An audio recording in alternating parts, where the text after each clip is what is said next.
کامیابی کا معیار دو چیزیں۔ پیران پیر شیخ عبد القادر جیلانی رحمۃ اللہ علیہ کی اماں نے پہلے دن یہ سبق دیا تھا، ماں باپ کی پہچان چھوڑ جائیں گے، پھر ماں باپ شکوہ کریں گے، وہ کہتا ہے دعا ہی سے کام ہوتا ہے۔ والدین کو والدین نے کہا بڑے ہو کے کیا بنو گے، پھر والدین نے اپنے بچوں کو کہا بڑے ہو کے کیا بنو گے، پھر بچے جب والدین بنے انہوں نے اپنے بچوں کو کہا کہ بڑے ہو کے کیا بنو گے۔ کے امتحانات ہو رہے ہیں، قریب بھی ہیں، شروع بھی ہو گئے ہیں، مزید ہونے بھی ہیں، کسی کے ابھی ہونے ہیں، کسی کے دیر سے ہونے ہو رہے ہیں۔ کیسے کامیاب ہو؟ کامیابی کا معیار دو چیزیں، ایک محنت اور دوسری دعا۔ ایک محنت اور دوسری دعا۔ محنت پوری ہو اور محنت کے اوپر پوری محنت ہو، کوشش کے ساتھ پوری کوشش ہو، تو معیار ہیں کامیابی کا۔ ایک محنت ہے اور دوسری دعا ہے، اور دعا یہ وظیفہ، یہ تسبیح، یہ عمل، یہ دعا ہے۔ ایک اور چیز ہے، پہلے دن سے والدین نے کہا بڑے ہو کے کیا بنو گے، پھر والدین نے اپنے بچوں کو کہا بڑے ہو کے کیا بنو گے، پھر بچے جب والدین بنے انہوں نے اپنے بچوں کو کہا کہ بڑے ہو کے کیا بنو گے۔ اور ایک دوڑ ہوتی ہے زندگی کی، پھر اس میں بہت کم ہوتے ہیں جو حلال حرام جائز ناجائز کی احتیاط کر پاتے ہیں۔ اس دن مجھے ایک صاحب ملے، آج سے کوئی غالباً 25-30 سال پہلے میں نے ان کے منہ سے ایک لفظ سنا تھا، حلال آئے یا حرام آئے، جائز آئے یا ناجائز آئے، میں نے مالدار ہونا ہے۔ میں ان کے قریب بیٹھا تھوڑی دیر کے لیے، نماز عصر کا وقت ہوا، میں اٹھ گیا، لیکن ان کے قریب بیٹھ کے مجھے احساس ہوا کہ وہ ابھی تک مالدار نہیں ہوا۔ اس نے ہر زندگی کے جائز ناجائز کی کوشش کر کے دیکھ لی ہے، اور وہ ابھی تک بھی اسی جذبے میں جی رہا ہے کہ جائز ہو یا ناجائز ہو میں نے مالدار ہونا ہے، اسی جذبے میں جی رہا ہے۔ اپنی نسلوں کے ساتھ دو چیزیں لگانی ہیں، ایک محنت اور دعا، اور پہلے دن سے اپنی نسلوں کو دعاؤں پہ لگانا ہے، مانگنے پہ لگانا ہے، اللہ سے لینے پہ لگانا ہے۔ پیران پیر شیخ عبد القادر جیلانی رحمۃ اللہ علیہ کی اماں نے پہلے دن یہ سبق دیا تھا۔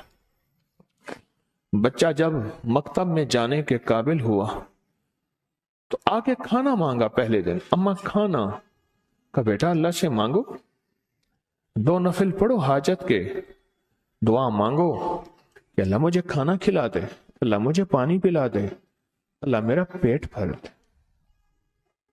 اللہ میرا پیٹ بھر دے۔ اور یہ صحابہ کا سبق ہے، یہ اہل البیت کا سبق ہے، بڑی بڑی ہستیاں اہل البیت کی، ان کی زندگی میں یہ سبق ہے کہ آل رسول نے اپنی نسلوں کو اللہ کے خزانوں سے پلنے کا سبق دیا، اپنی نسلوں کو اللہ کے خزانوں سے پلنے کا سبق دیا اہل البیت نے۔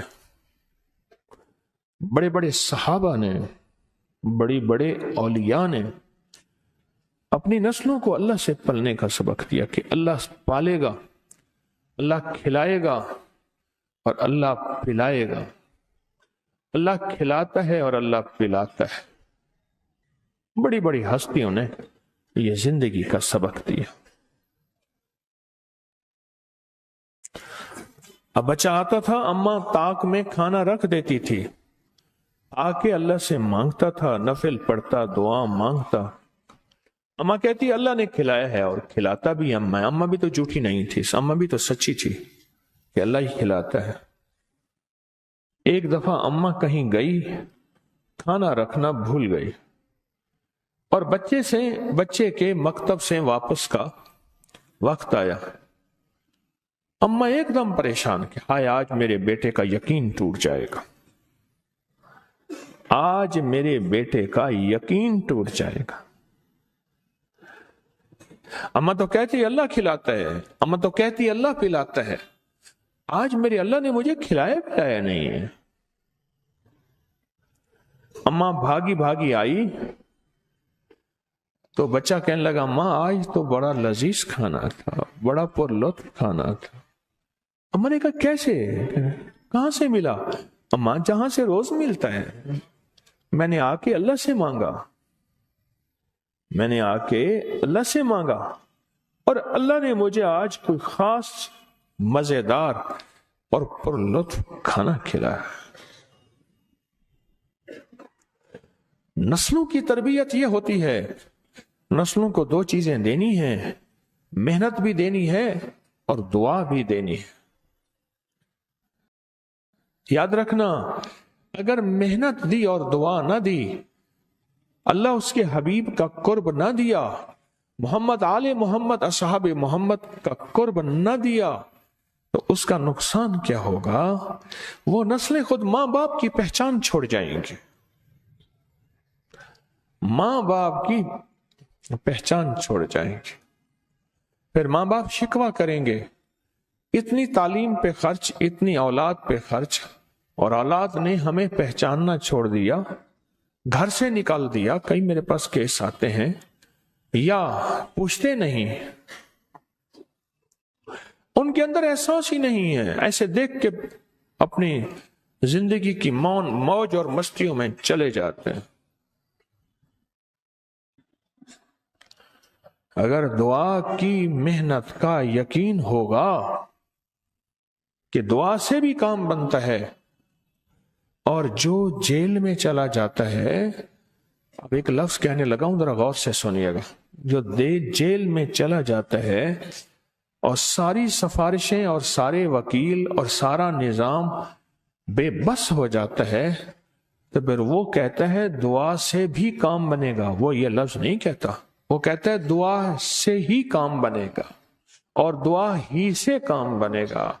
وہ جو جیل میں، وہ جو ہسپتال میں، وہ جو کچہریوں اور عدالتوں میں ہوتا ہے، کیونکہ سب سے زیادہ تسبیحاں، وظیفے، تہجد، دعائیں، اعمال، سجدے، رونا، اشراق، چاشت، اوابین، صلاۃ الحاجت، تلاوت، سب سے زیادہ جیل میں، ہسپتالوں، کچہریوں میں ہوتی ہے۔ وہ کہتا ہے دعا ہی سے کام ہوتا ہے، دعا ہی سے کام